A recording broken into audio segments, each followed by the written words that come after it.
कैसी वापसी है इंटरनेशनल क्रिकेट में? और बहुत सारे लोग आपसे नाराज़ थे कि इमाद वसीम ने जो है वो जज्बाती फ़ैसला कर लिया, बट आपकी वापसी हुई है और वापसी के साथ ही वर्ल्ड इवेंट आपका मुंतज़र है। तो प्रेशर है आपके ऊपर तवक्कुआत का, उम्मीदों का, या आपके लिए इंटरनेशनल क्रिकेट जो है वो कोई नई चीज़ नहीं है और बड़े इवेंट में खेलना? देखें, वापसी हुई, अल्लाह का शुक्र है। लोगों का प्यार, मीडिया से लेके पीसीबी का शुक्रगुजार हूँ जिन्होंने सपोर्ट किया। और वो मेंटल हेल्थ इशू था जिसकी वजह से लिया था, और अल्हम्दुलिल्लाह फिर पीएसएल के बाद काफ़ी मेरे इश्यूज़ जो हैं वो रिज़ॉल्व हुए थे। फिर पीसीबी से बात हुई और उन्होंने काफ़ी रिस्पेक्टफुली बात की। सो मैंने ये सोचा कि मुल्क के लिए क्यों ना एक बार ट्राई किया जाए कि हम वर्ल्ड T20 काफ़ी अरसे से नहीं जीते, तो उसके लिए 100% देने के लिए क्यों ना एक वन लास्ट गो किए जाए। सो इसी उम्मीद से और इसी वजह से मैं वापस आया हूँ। आपने बात की ज़हनी तनाव की, मेंटल हेल्थ की। मैं अगर गलती नहीं कर रहा तो पाकिस्तान क्रिकेट में बहुत सारे खिलाड़ी आए, बहुत सारे खिलाड़ी चले गए, लेकिन आपने अपने हर बारी के लिए इंतज़ार किया है। मेरी आपसे पहली मुलाकात 2007 में इंग्लैंड में हुई थी, जब आप पाकिस्तान ए टीम के कैप्टन थे, और उस टीम में अहमद शहजाद, मोहम्मद आमिर, शान मसूद, जुनैद खान जैसे क्रिकेटर मौजूद थे, और उन्होंने आपसे पहले इंटरनेशनल क्रिकेट में जो है वो कदम रखा और आपको एक लंबा सफ़र तय करना पड़ा। करीबन 8 साल के बाद आपकी इंटरनेशनल क्रिकेट में आमद हुई थी। आप अब तक जितनी क्रिकेट खेले हो, आप वाइट बॉल क्रिकेट के स्पेशलिस्ट ऑलराउंडर माने जाते हो। अपनी परफॉर्मेंस से आप मुतमईन हो, या आपको लगता है कि इमाद वसीम की जो सलाहियत है उससे थोड़ा सा आगे होना चाहिए था? देखें, आप कभी भी सेटिस्फाई तो नहीं हो सकते as a professional player. I think मुझे ऐसा लगता है कि स्पेशली T20 क्रिकेट में बैटिंग से जो मैं कर सकता था मैंने अभी तक वो अचीव नहीं किया जिसका मैं कैपेबल हूँ। सो मेरी बहुत ख्वाहिश है कि बॉलिंग के साथ साथ बैटिंग में भी इस वर्ल्ड कप में कुछ ऐसी कुछ किया जाए जिससे पाकिस्तान को फतह हासिल हो। बस यही एक मुझे लगता है कि थोड़ा सा आप कह सकते हैं इम्प्रूवमेंट की ज़रूरत है। और इंटरनेशनल क्रिकेट में जो मैं फ़ील करता हूँ, जिस कैलिबर का मैं प्लेयर हूँ एज अ बैट्समैन, वो मैंने अभी तक शो नहीं किया। इमाद, अगर मैं आपकी बात करूं और इस वर्ल्ड कप के तनाजुर में अगर मैं गुफ्तगू करना चाहूं तो अमेरिका और वेस्ट इंडीज़ वर्ल्ड कप को होस्ट कर रहे हैं, और कैरिबियन लीग के एक कामयाब खिलाड़ी की हैसियत से आपकी शनाख्त है। वेस्ट इंडीज़ में हम सेकंड राउंड में जाएंगे खेलने के लिए, लेकिन अमेरिका में आप इससे पहले भी क्रिकेट खेल चुके हैं। तो थोड़ा सा अगर हमारे साथ शेयर करना चाहें, हमारे देखने वालों को बताना चाहें कि कैसी आउटफील्ड होगी, कितना चैलेंजिंग होगा वहाँ पर खेलना, और प्रोफेशनल क्रिकेट में अमेरिका पहली बार एंटर हो रहा है। देखें, मैं लास्ट ईयर मेजर लीग खेला था। वहाँ पे ग्राउंड्स की कंडीशन बहुत अच्छी थी, क्योंकि एक दो ग्राउंड्स ऐसे थे जो बेसबॉल के ग्राउंड थे, उनको उन्होंने कन्वर्ट किया था। तो ऑब्वियसली बात है आउटफील्ड उनकी अच्छी होगी। थोड़े से छोटे थे ग्राउंड, विंड फैक्टर भी था। सो जहाँ पे मैं मैच खेला था वहाँ पे, क्योंकि हमारा एक मैच है वहाँ पे, आई थिंक एक है या दो है वहाँ पे, सो डैलस के ग्राउंड में। सो वो थोड़ा सा चैलेंजिंग है बॉलर्स के लिए भी, क्योंकि स्ट्रेट बहुत शॉर्ट है। सो वो चैलेंजिंग होगा बॉलर्स के लिए, स्पेशली स्पिनर्स के लिए। और न्यूयॉर्क में अभी क्योंकि स्टेडियम बना है, फर्स्ट टाइम मैच होगा तो नहीं खेला।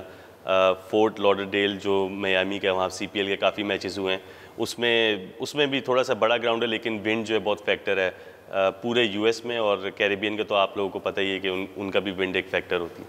तो इमाद, अगर मैं आपसे ये जानना चाहूँ कि ये जो वर्ल्ड कप है, ये स्पिनर्स का वर्ल्ड कप है या फास्ट बॉलर का? टफ है याया भाई, लेकिन कैरिबियन में मुझे लगता है कि कैरिबियन जो मैचेस होंगे स्पिनर ज़्यादा हेल्पफुल होने चाहिए, क्योंकि उनकी विकेट्स जो हैं इस टाइम पे, इस कंडीशन पे उनकी विकेट्स थोड़ा बहुत सपोर्ट करती हैं, क्योंकि हीट बहुत ज़्यादा होती है वहाँ पे और विंड होती है, आपको ड्रिफ्ट मिलता है। सो मुझे ऐसा लगता है कि स्पिनर्स यहाँ पे काफ़ी साजगार होंगे। हाँ, जो क्लेवर बॉलर हैं, जो वेरिएशन करते हैं फास्ट बॉलर्स, उनके लिए भी बहुत हेल्पफुल होगी। अच्छा, आपने अक्लमंदी की बात की, आपने कुछ दूर अंदेशी की बात की। टीवी पर मैच देखना, टीवी पर तबसरा करना, आप इन दोनों जो शोबे हैं अब उसके साथ मुंसलिक रह चुके हैं। तो अब आपके लिए कितना आसान है और कितना मुश्किल है कि टीवी पर जब कोई क्रिकेटर बैठता है, बात कर रहा होता है, वो किस फ्रेम ऑफ माइंड में होता है, और जो अंदर खेलता है खिलाड़ी वो ड्रेसिंग रूम में आता है जब परफॉर्मेंस नहीं होती है या परफॉर्मेंस होती है उसको सराहा जाता है या तनकीद होती है, तो ये आपके लिए तो नॉर्मल बात हो गई है। देखिए, दोनों शोबों में मैं रहा हूँ, लेकिन जो भी मैं बात करता था वो किस तरह की क्रिकेट खेली जाए और किस वक्त खेली जाए और किस तरह खेला जाए, वही बात करता हूँ। गेम अवेयरनेस की ज़्यादातर मैंने बात की है, कभी भी पर्सनल को नहीं कहा कि XYZ इस प्ले ने ऐसा किया, इस प्ले ने ऐसा किया, क्योंकि मुझे पता है कि समटाइम्स आपकी फॉर्म नहीं लगी होती, समटाइम्स आप अच्छा करते हैं, लेकिन right decision at the right time लेना ग्राउंड के अंदर वो बहुत इंपॉर्टेंट होता है, और वो स्टार्ट होता है कप्तान से और उसके बाद सीनियर प्लेयर्स से। सो आई थिंक वापसी आने का मकसद भी यही है कि कोशिश करेंगे जो हमने पास्ट में जितनी भी गलतियाँ की हैं एज अ टीम, हम उसको कम कर सकें।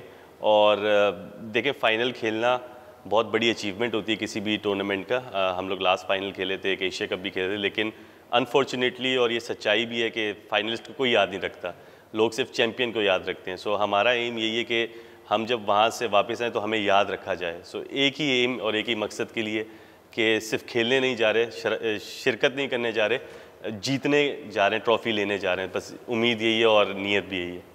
उम्मीद यही है और नीयत भी यही है। और इमाद, 9 जून सबको इंतज़ार है, और आपके ऊपर सबसे पहले तो ये जानना चाहूँगा कितना प्रेशर है। इंग्लैंड से फिर आप लोग सफ़र करेंगे अमेरिका के लिए, तो ऐसे कौन से लोग हैं जिसके बारे में आपने सोच लिया है कि इमाद, इनको शायद मना करना मुश्किल होगा, तो आपने जो है वो जो आपको टिकटें मिलेंगी 9 जून की, उसके अलावा आपने अभी से लोगों से कहना शुरू कर दिया है, अपने साथियों से कहना शुरू कर दिया है कि यार वो वाली टिकट मैं दे दूंगा, 9 जून की 2 टिकटें मेरी हैं।